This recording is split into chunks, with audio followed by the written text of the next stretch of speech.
This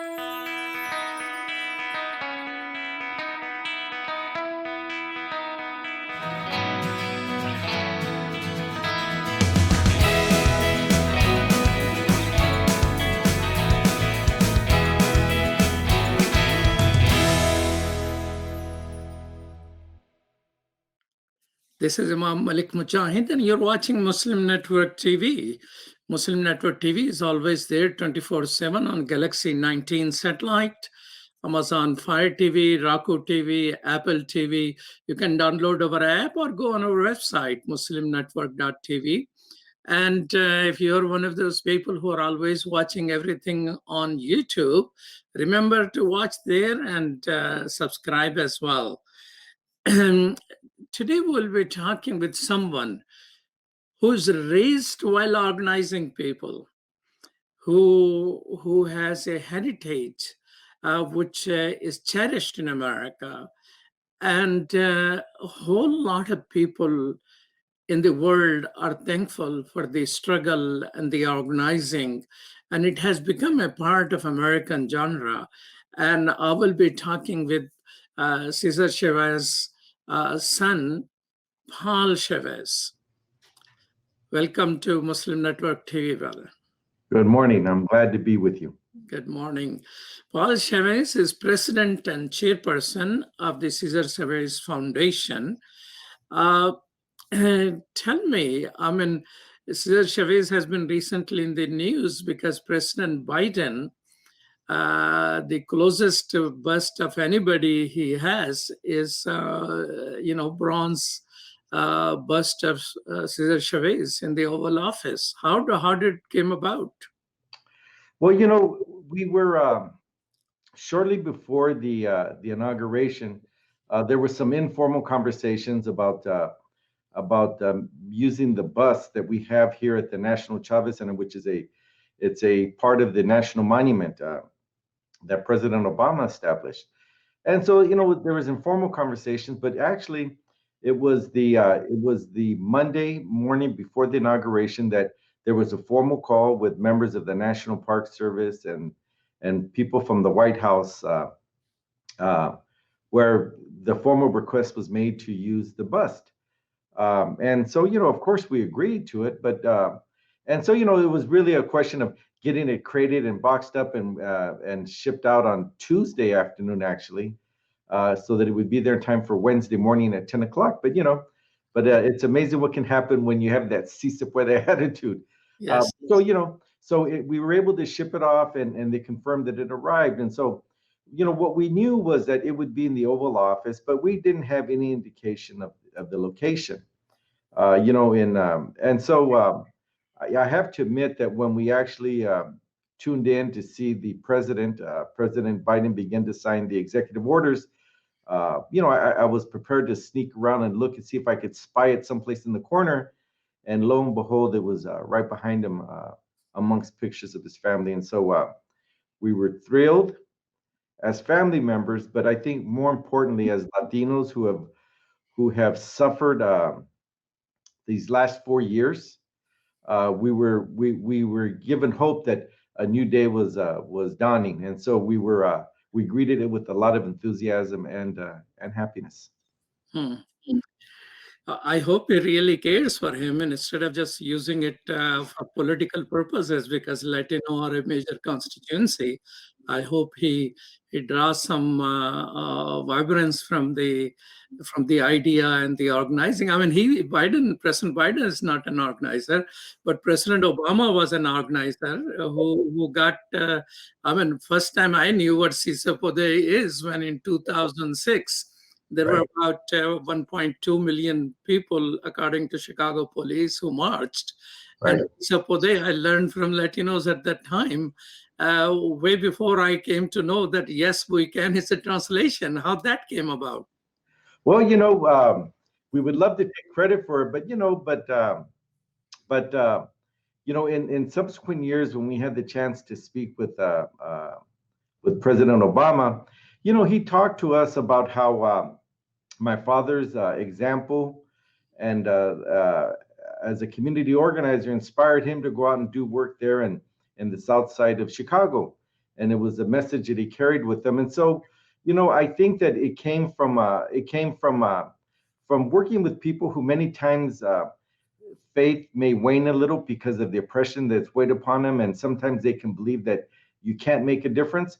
And so for us, Si Se Puede was a rallying cry. It was that response to people who have maybe begun to give up hope that things can happen, where we would we would chant optimistically that yes, we can make a difference. And I think it was in that same spirit that the Obama campaign adopted the slogan, "Yes, we can."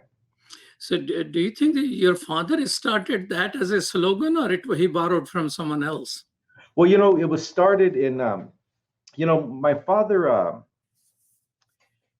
He was a very unique man because he understood the power of faith in our work.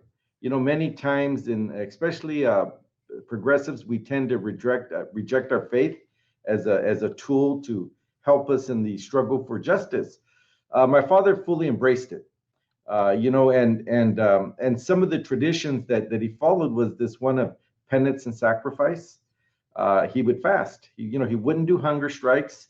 He would always remind us that a hunger strike is to get somebody to do something, and he would say that a fast is where you take a look at yourself and your shortcomings, and it's a critical examination of your efforts, and then you make an effort to go out and do something about it. And so it was in 1972 that my father was fasting in Arizona. And Arizona is one of the states, like Texas, where Latinos had been oppressed for years, and we were challenging a governor who had signed some really bad anti-farm worker legislation. And as an organizers went out, people began to have doubts about, no se puede, we're not going to be able to do anything, and that's how it is. And it was through the organizers, really captured by Dolores Huerta, who coined the phrase, "Si se puede." What do you mean we can't? Sure we can. Si se puede.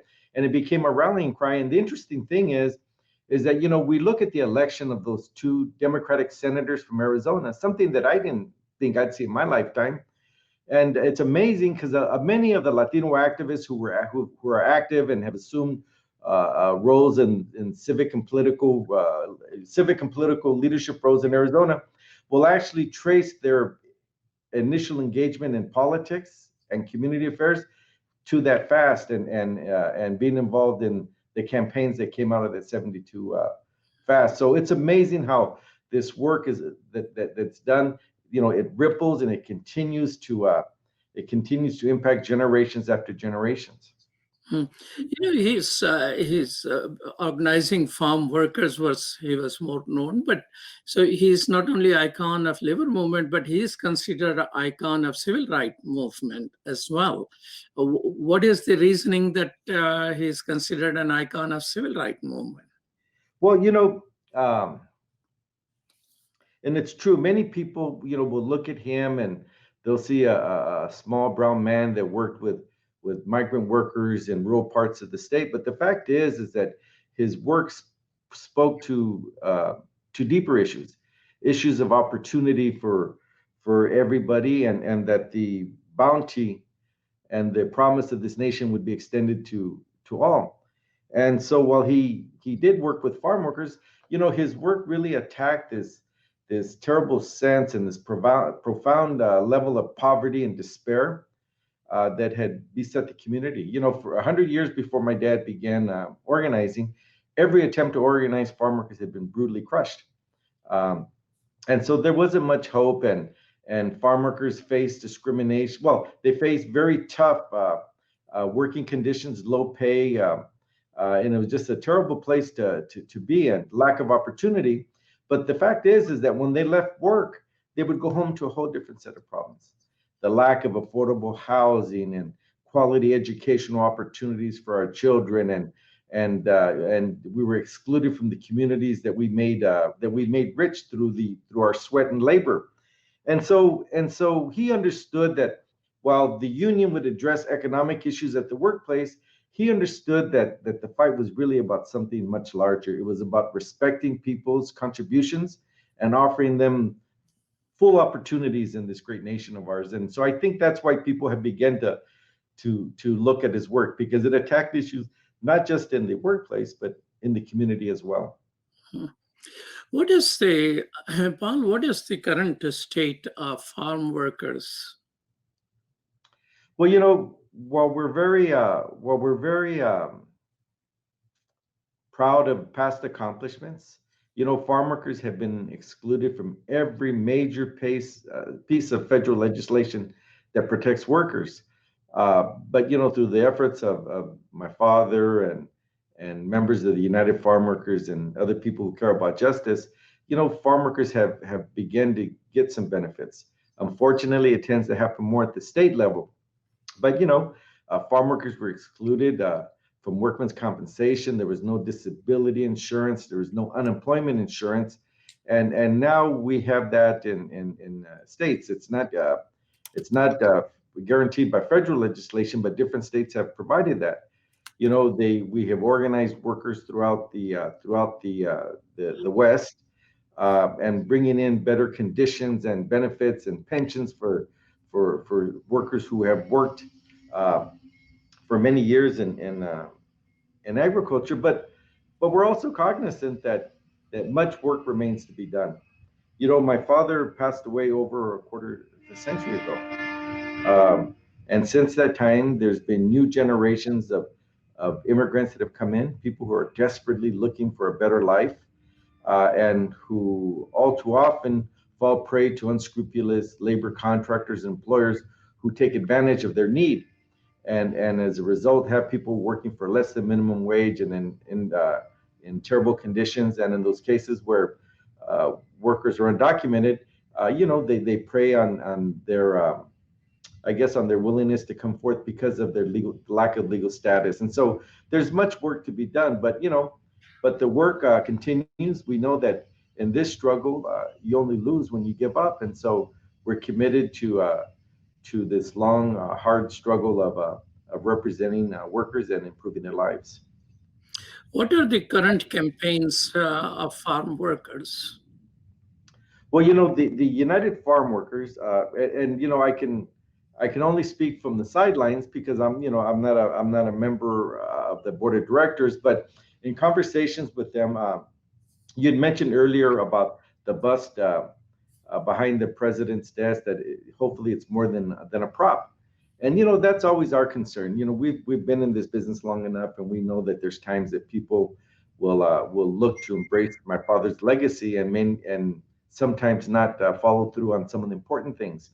In the conversations that our union has had with the Biden administration, he's come out swinging.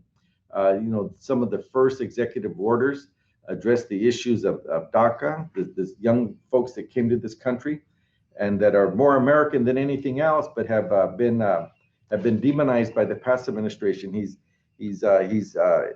stopped the funding of the border wall, an issue that is divisive, and is just really mean-spirited.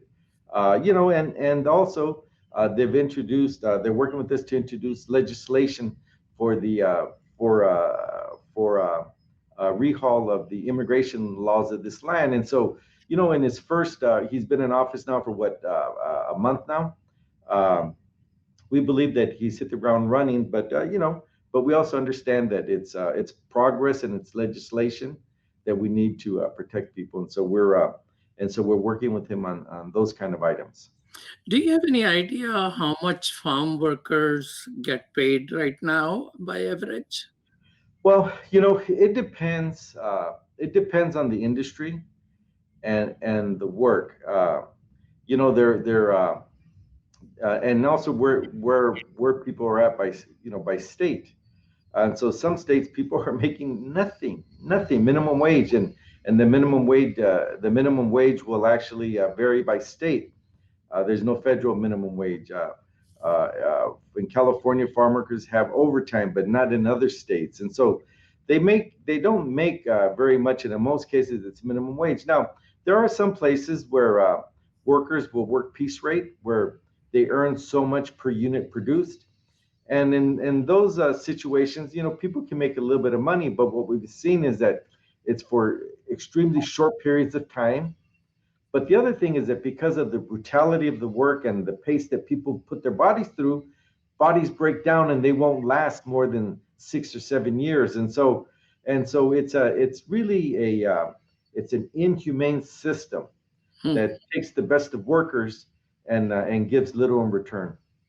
Yeah, I mean, the Economist in UK is fairly conservative paper, but I was shocked and surprised to, but happy to read a report in which some reporter went and worked with farmers in California and described what work is like. Right. I mean, it just humanized the, what type of, I mean, we just go buy things from the grocery store and eat, but Right. the people who essentially make sure that thing comes out of a farm instead of rotting there are the people who are most neglected. What is the guest worker system? Is it helping or hurting the farm workers? Well, that's been an issue that has been that we've had to deal with, and we've dealt with it in different ways. You know, agriculture in the United States has been dependent on cheap labor. And what they've found is that U.S. residents will hesitate at working in those conditions for those wages. And so what they've done is historically they've gone throughout the world to look for people who have tremendous need and bring them in, and they work in the fields. And it's happened for the last 100 years. And so, we know that, and so that's the first concern we have, is that rather than sitting there and like the miners do, they decide that they got to pay people a decent wage to work in those terrible conditions. Here, employers, instead of doing that, will go out and look for workers from other countries with tremendous needs. There's been some efforts, and the UFW has engaged in those efforts to bring some higher standards and some practices and protections for workers, setting minimum wages for workers that come in, making sure that they have protections of labor laws and that housing is provided and things to address some of the abuses. But it's an ongoing issue. It's an ongoing issue that we need to deal with. But in the past, these guest worker programs, and I guess most notoriously was the Bracero program, which was started during the Second World War because of a shortage on farms, because people were out active in the war industries and in the war effort. They brought in Mexican laborers to work in the fields, but what they did was they depressed wages for many years. But it's a tricky issue, and right now we're the UFW has worked with past administrations to see if they can come up with a more equitable way to address the guest worker issue. You're watching Muslim Network TV. This is Imam Malik Mujahid. I'm talking with Paul Chavez, and we'll be right back after these messages.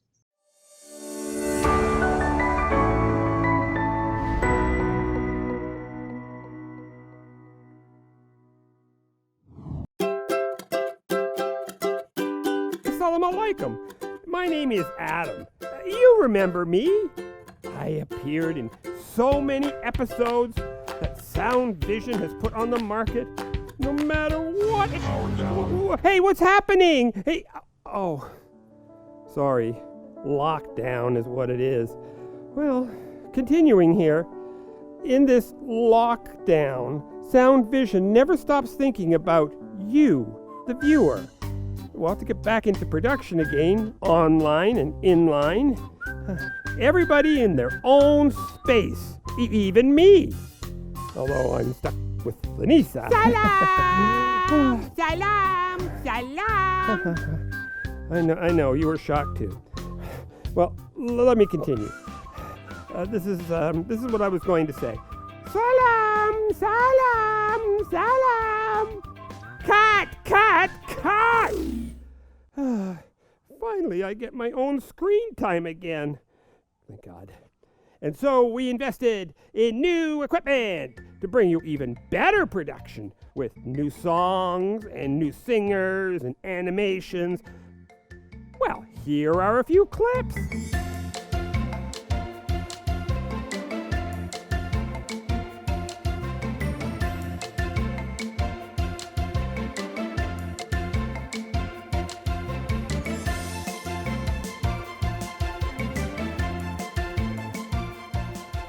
And Sound Vision has brought all this into your home, making Islamic values and teachings easy.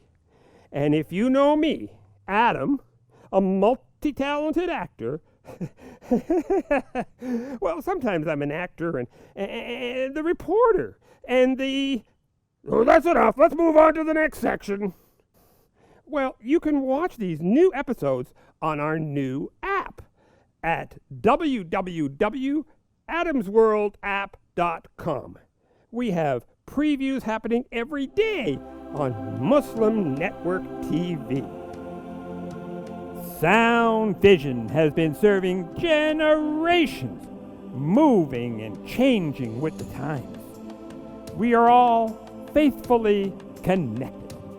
That is a huge blessing. Your donation helps keep these programs available now and into the future. We take this job of helping tomorrow's Muslims today seriously, and you should too. Today, we need your help. Children absorb and learn from everything they encounter. Make that wholesome, positive, grounded in our faith. Together, we can accomplish our goal of raising better Muslims, better neighbors, and better citizens. Please donate generously. It's an investment in our future.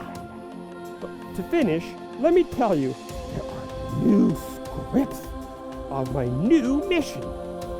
And it is something that I enjoy talking about. My new mission is space. Houston, we do not have a problem. Salam, see you soon.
Welcome back to Muslim Network TV. This is Imam Malik Mujahid. I'm talking with Paul Chavez about Cesar Chavez and farm workers. Do you have any broad idea what percentage of farm workers in America right now are American citizens, and how many are guest workers or undocumented workers? You know, there are different numbers that are floating out there. And I would have to be honest and say that, the estimates I give would be just based on observations and wouldn't be based on any empirical data. But I would say that it is overwhelmingly undocumented, and I think it's probably in the 90% of the workforce, 85 to 90%. I mean, I know there's people that would discount that, but when you look at history and you see what's happening, that's what agribusiness has done. They prey on poor people, and they seek to exploit their need to enrich themselves. And so, that's an issue we have now. It's a good issue that you raised, though, because see, when my father began his work organizing in the early 60s, it was a much different world than what we're in today. Probably 15% of the workforce were the old Anglo workers from Arkansas and Oklahoma, the poor whites that came across on the Dust Bowl that we read about in the Grapes of Wrath. There was probably 15% of the workforce were Filipino workers that were brought over from the Philippines in the 30s and late 20s and 30s and 40s to work in the fields. And there was probably 10% African Americans who were brought in from the South to work in the cotton fields and the watermelon and agricultural fields here in the West. And then the remaining, what was it, maybe 50% were Latinos. But half of those Latinos were people like my mother and father who were born and raised in the United States. My dad was from Yuma, Arizona. My mother from Brawley, California. They were born U.S. citizens, but because of the lack of opportunities that they had outside of the fields, they ended up working in the fields. And then the other half of the Latino workforce tended to be the ex-braceros, many who had green cards, who were here on legal status. And so, so it was a different workforce. It tended to be a highly legalized workforce. And then you fast forward to today, 2021, where it is overwhelmingly undocumented and recent immigrant. And so those issues present a whole different set of problems that my father had to deal with during his days of organizing. But it shows you how the workforce has changed and how the demands that we look at new tactics to address the issues that face people today.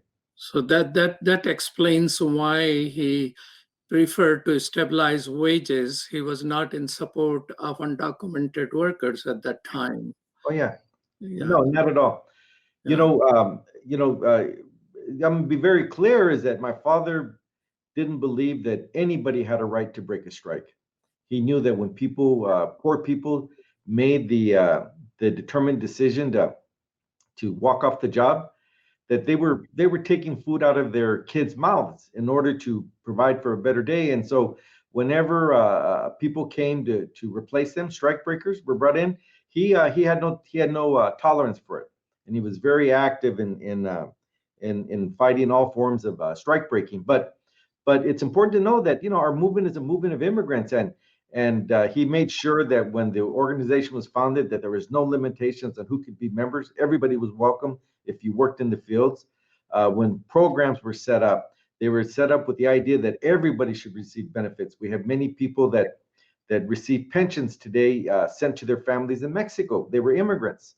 Our medical plans, when they were developed, many times the insurance was for coverage in the United States, but families were left back home. He went and set up programs with the Mexican government to ensure that we could contract with the Mexican Health Service to provide services. There was times that when we had hiring halls that immigration would want to come and look at membership records, he refused to share that information. And then also when we passed the first law in this nation that gave farm workers the rights to bargain collectively, he ensured that everybody had the right to participate in those union elections, regardless of legal status, and if their rights were violated, that they had access to all of the provisions to remedy the lawlessness that everybody was granted. And so, made a tremendous effort to bring people in, everybody in. But again, when it came to people breaking strikes, he had no patience for that. So share with us some personal memories of him. I mean, you being his son, were you the youngest son or? Well, there's 8 of us in our family. Yes. And so I have 5 older brothers and sisters, and then there are the younger 3. So I'm the oldest of the younger 3. I'm yes. So I'm number 6 of a family of 8. Yeah. So it's interesting because if you talk to my older brothers and sisters, growing up was a different existence for them. They were in elementary school and high school in the early days of the struggle, when there was a lot of attacks against my father, and the local police department was breaking into the house to steal evidence that he was a communist agitator in a way to discredit him. when there was people that would picket the house because they thought that outsiders were coming in, riling up local people, and they had to deal with a lot of racism and anti-union sentiment in high school. Now, by time I grew up and I was in high school and I was a little bit older, my father had become a national figure by then.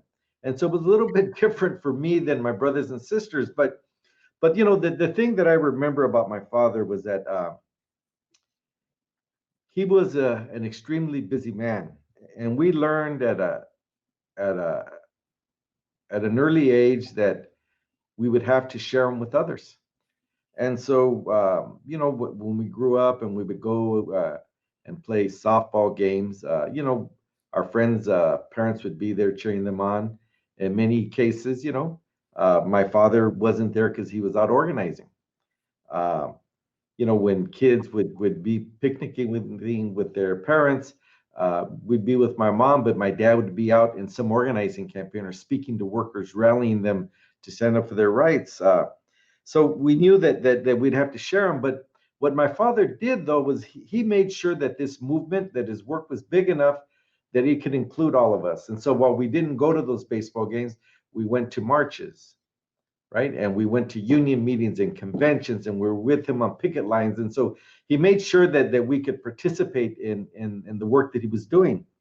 And it was really incredible because during that time where everybody was demanding his attention and he was being pulled in all different directions, when he would talk to us, Yeah, but not only we're okay, he would make sure that he gave us 100% of his attention. And so in the midst of everything that was going on, he always made sure that he had time for us, but we had to be involved in the work he was doing.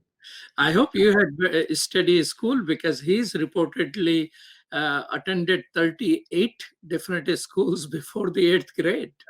And what he did, you know, because they were migrants, and when the crop would end, there was no unemployment insurance, and so they would have to pack up and leave to the next crop. And many times that was during the school year. And you know, and my father, his formal education stopped at the 8th grade. He stopped going to school, not because he didn't want to learn. He dropped out of school because he knew that he had to help his mother and father put food on the table for his other brothers and sisters. And actually, I remember once listening him talk to a person who asked him, you know, what's your ideology? What is that you know, where does that fire come from that has remained so vibrant for all these years? You know, trying to understand the political nature of it. And he looked and he said, you know, it's not any grand ideology. He said, it's a lot of anger. He says, I remember my mother coming and telling me, mijo, which is son, you need to help us provide for your brothers and sisters. And I know what it meant for her to tell me that. And I swore to myself that I would work and work and work so no other mother would ever have to have that conversation with her children. And it was that type of life experience that drove him and sustained him during difficult times. But he translated his anger into energy of organizing. Did Yes. you yourself, while being raised, while father is going around organizing, did your family face some time shortage of food and things of this nature? Charges of, I'm sorry? Food shortage and Oh, yes. Well, yeah, you know, because see, my father, you know, my father had worked in the fields as a young man and understood the inhumanity of how workers are treated. Not in farm work, not in farming, because he was talking about there was nothing more dignified. There is nothing more important than providing people food, nourishment.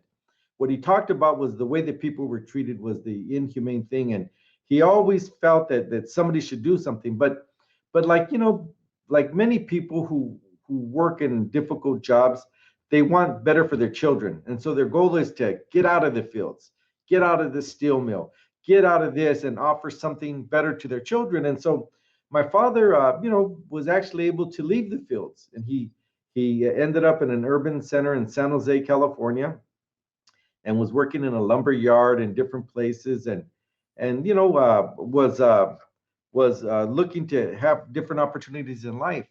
But it was during that time that he met a community organizer named Fred Ross, who worked for Sela Linsky from Chicago, and they talked to them about an organization that was formed on the West Coast to go out and organize, do community organizing with Latinos, and it interested my father, and he became a part-time supporter, then became a full-time staff member, and actually became the director of the staff director for the organization.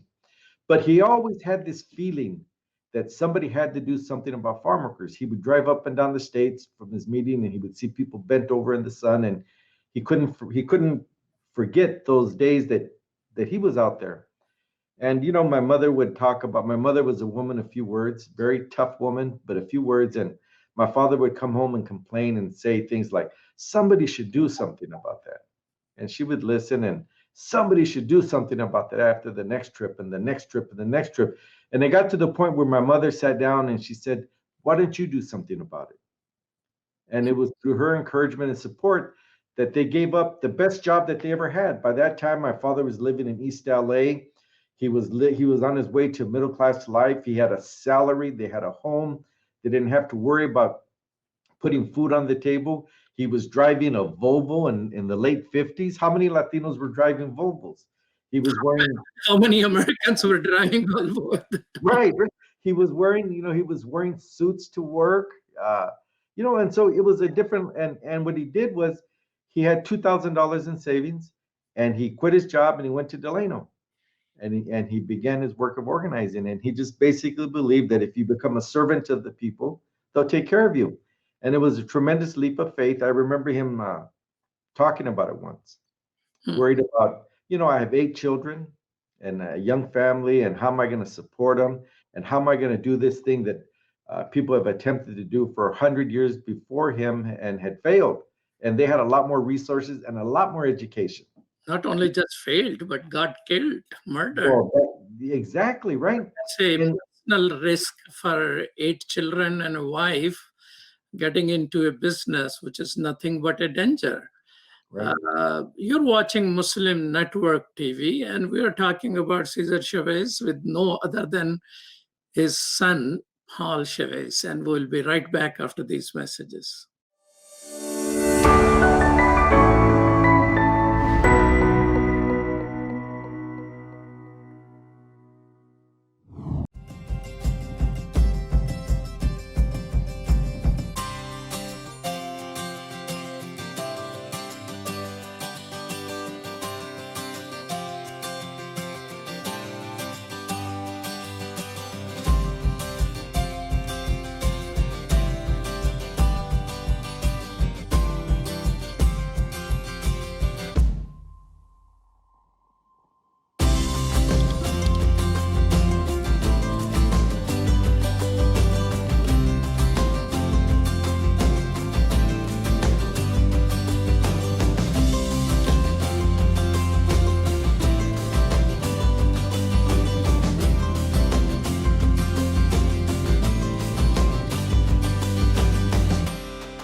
My wife, she's a professor at the University of Cincinnati, who's Catholic, and by her watching and listening to our 3-year-old son watch Adam's World, she ended up taking Kalima Shahada. She embraced Islam because she learned so much about Islam and the other prophets. It really affected our life in a great way, and because of Sound Vision and Adam's World, we're Muslims. I took my Shahada 15 years ago, and I actually am from a rural part of Ohio. And so I found the catalog for Sound Vision, and I ordered the tapes and the CDs and the books, and I used those, and especially for my little daughter, that's how we basically learned our Islam, and Islam entered our hearts through the wonderful works of Sound Vision.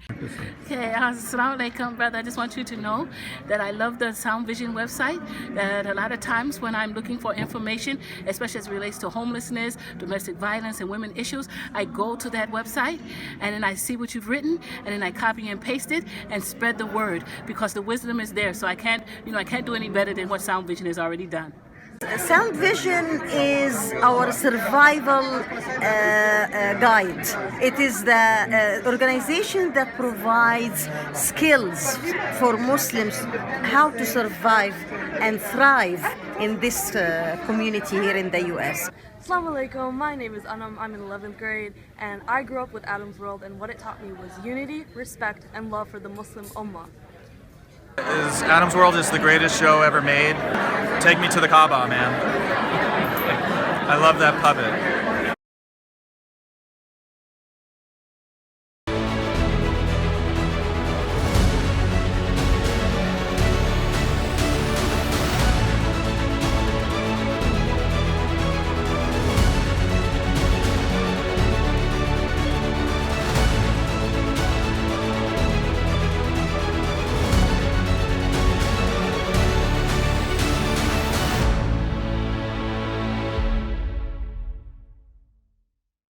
Welcome back to Muslim Network TV. This is Imam Malik Mujahid, and we're talking with Cesar Chavez. So your mother was the one who said, why don't you do something about it, huh? Well, she was a tough woman, but also like my father, she grew up in the fields. She dropped out of school to help her mother feed her brothers and sisters.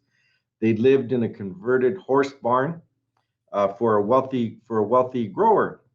And so she suffered the same indignities that my father had, and she also had that anger. And so they at her urging, but also with her support, they decided to give up the most secure future they ever had, and they moved to Delano to begin the precarious work of organizing farm workers. Now, one of the things that I think about, and I just, I'm marveled by my mother's strength, was that it was during this time that my father would go out and he leafleted the whole Central Valley. The Central Valley of California is the largest agricultural region in the United States. It starts at the foothill coming out of Los Angeles, and it goes all the way past Sacramento. It's probably 350 miles long and maybe 100 miles wide, and it's all agriculture. And so my father traveled up and down the Central Valley, leafleting and talking to workers about this idea of organizing and having to convince them that it could be done this time, that they could make a difference. And so that took a lot of strength because he was rejected more often than not. He talked about knocking on 10 doors before one door would be open to talk to somebody. And so, there was times that he would come home tired and dejected. And in his early days, my father kept a journal, and in this journal there was an entry where he said, a very short note said, "I'm tired, I'm getting discouraged, I don't know if I can continue." And then a couple of days later, there was a journal entry that said, "I spoke to Helen, I'm ready to go." And so it talked about the strength that she gave him, but what she did was, it was more than moral strength. When my father was out driving, my mother, who had 8 children, went back into the fields that she was able to escape, went back to the fields and began working to earn money to feed the family. And there was we have aunts and uncles that supported us, right? Helped put food on the table while my dad was organizing, because they also believed that things had to be done differently. But my mother would get her paycheck, she would feed, provide food for the family, and then she would give my father money to pay off the credit card so he could get more gas to go out and talk to more workers. And that's how it was for many years until things became a little bit more established. But you talk about determination and grit. Those are examples that I have never seen, or that are rare to find in other people. And I think it's a hallmark to why maybe he succeeded when others with a lot more money and education had tried and failed. Organized farm workers. Tell me this: the boycott of the table grapes. How old were you at that time? Do you have some memory of that? Sure. That happened in the mid '60s, and so I was probably 10 years old. And it was a lesson learned. My father read a lot, even though he stopped going to school at the 8th grade. He was a learned man through his readings. He read voraciously, and he read everything he could.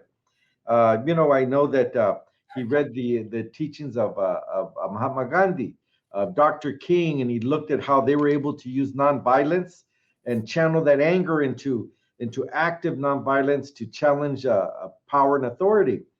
And so the boycott is an example of, he did not invent a boycott, right?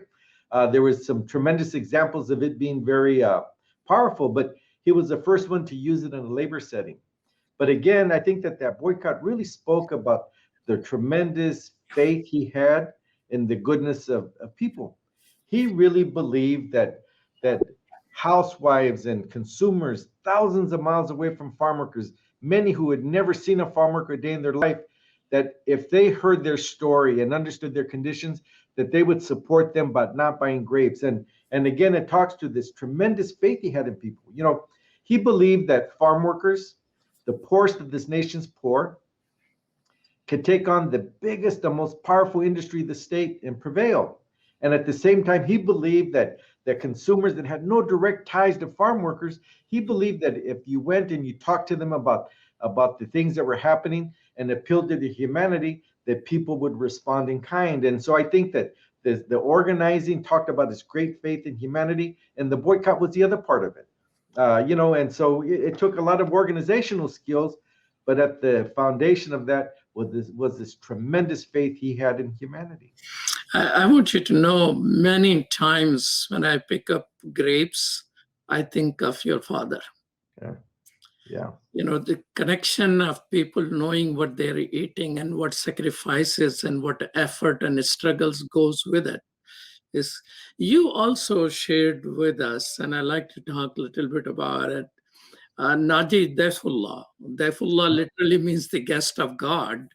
Oh. And that he was among the first person who was murdered while striking in 1973. You want to talk about him a little bit? Sure. Well, if I can just take a step back, in our movement, we have 5 martyrs, five people who have given their lives so that this movement could continue and could grow. They gave life to this movement, as my father would say in eulogies. And you think of farm workers, you think of Latinos and Catholics, right? Christians. Well, the fact of the matter is, of the 5 martyrs that we have in our movement, the first was a young Jewish woman who was killed on a picket line in Florida in 1972. And she came as a solidarity. She was not a farm worker. She was not a farm worker. She was there in solidarity, picketing a sugarcane plant in Belle Glades, Florida. And she was run over by a strikebreaker and killed on the picket line. That was in 1972. The second martyr in our movement was a young Muslim, a man from Yemen, Naji Defala, who, like thousands of other Yemenis, were brought into California because of agriculture's addiction to cheap labor. They were brought in because of the tremendous need that they have to work in the fields, and they worked and they suffered the indignities. But he became a strike leader in 1973 and was brutally killed by a Kern County sheriff, deputy sheriff. Naji was a strike leader, and he was, we believe, he was singled out by the sheriff. But his work and his life was given so that others could enjoy the benefits of representation and better wages and conditions. But it was a tragic loss.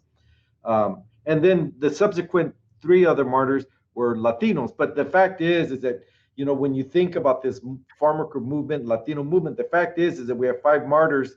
And here at the National Chavez Center, our headquarters, my father built a monument to our martyrs. And if you look at it, we have the symbols of all 3 faiths, the Muslim, the Jewish, and the Christian faiths. And it talks about this multicultural and this religious combinations that were put together to fight against, one of the most powerful industries in the state. So Naji Daifullah from Yemen, young person, How many were this Yemeni Muslim who were part of that? Any idea approximately? You know, you know, I what I recall was there was up on the east side of the valley around a little town called Porterville. There was companies that had large numbers of Yemeni workers, and I believe he came out of that group. I believe that there was probably 5,000 workers at one time that were brought in. Now, what we found out shortly afterwards was that many of these workers were militant unionists from Yemen. And so when they came and they saw my father and other organizers talking about the rights of working people and trying to looking to improve conditions, they were some of the most loyal and adamant unionists for the farm workers union, and many of them went on strikes, and we had many Arab organizers in the 70s while there was large concentrations in the fields. But yes, he was a young man. He was 21 years old.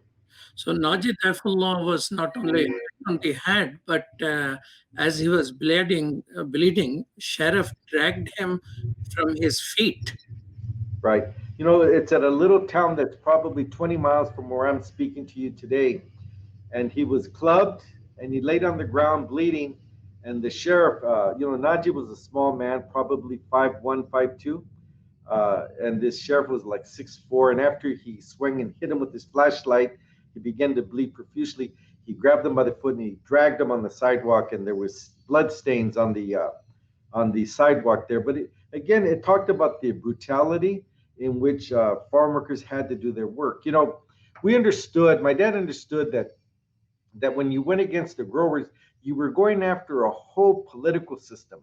There was the police forces that were brought in to break the strikes, right? There was judges that issued unfair and unconstitutional injunctions that prohibited us from expressing, our First Amendment rights and boycotting and striking. And there was politicians that would pass anti-farm worker laws. And so they understood that we were going to have to put up not just with the growers, but with their friends. And unfortunately, we had to deal with situations like the murder of Najib Afullah. And you remember you were part of the funeral which took place at that time. You know, what I recall was that it was during that summer that it was a very violent summer. There was probably over 5,000 people arrested. The Kern County Sheriff's Department beat the hell out of people indiscriminately on the picket line. We were fighting with another union that was coming in to try to take away UFW contracts.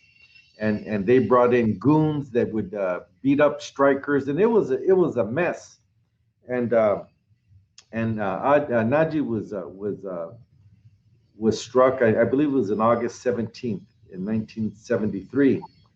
And I remember we went to Delano. Now, I'm a young Latino kid, and I hadn't seen too much, but I remember when we gathered at a park about 3 miles from the union's headquarters in Delano. We marched behind a procession of our Muslim brothers, and there were services that were held that were attended by thousands and thousands of workers. But I do remember the march. I remember it was the first time that I'd ever had ever participated in a Muslim ceremony, and I was awed because in that occasion you had Muslim and Latino Christians joining together to remember and to honor the life of one of our brothers. Tell me, how farm workers are connected internationally, because, here you have right here in, Latinos and Yemeni Muslims and probably others working with each other and dying for the farm workers' cause. Right now in India, it's the largest strike in India. 70% of their economy is agrarian economy. All the farmers are on a strike. Are there some awareness in the American farm people who are engaged in farming and the labor union about the solidarity with those people. Because in California, Northern California, there are many people who actually are from India who came here, I think, about 100 years ago or Yeah. so, small-time farmers. So are there some solidarity with those people at overall in farmers movement?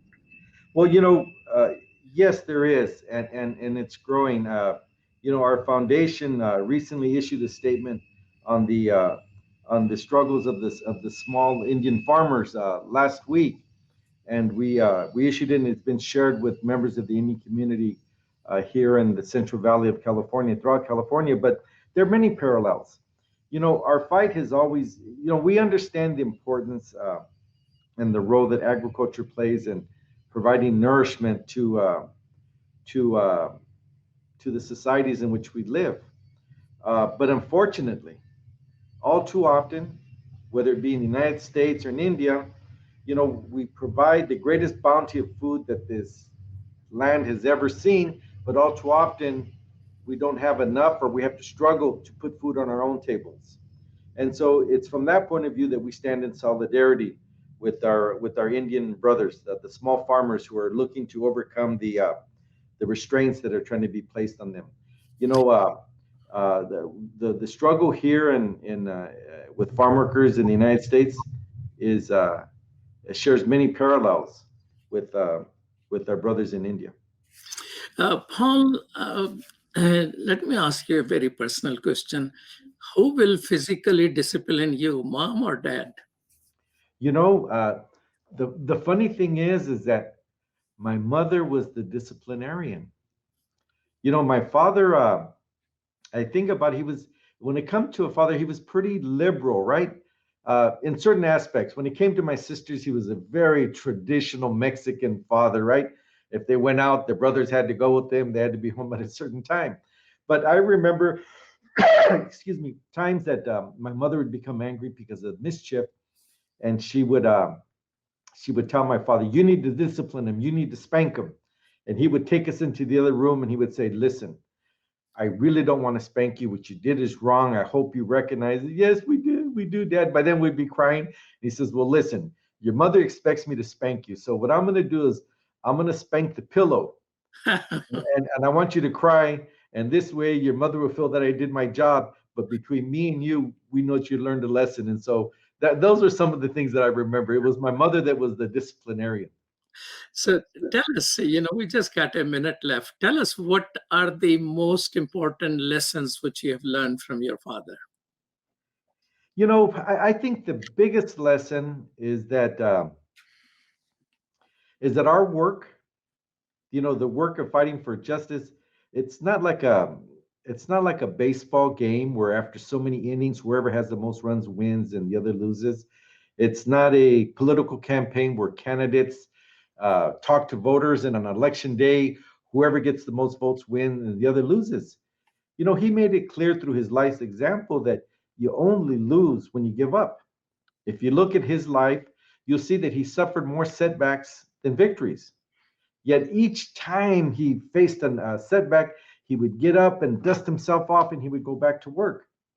And his mantra that you only lose when you give up is something that has sustained us, definitely during these past 4 years, because we know that so long as we're able to give up and to answer injustice and fight for justice, that in the end we will win.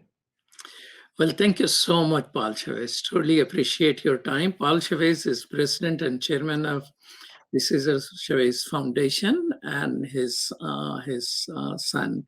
Thank you so much. And thank you, Sherdil Khan and Dr. Abdul Wahid, for producing today's show. And thank you for watching. I hope you learned something, that you lose when you give up on a struggle.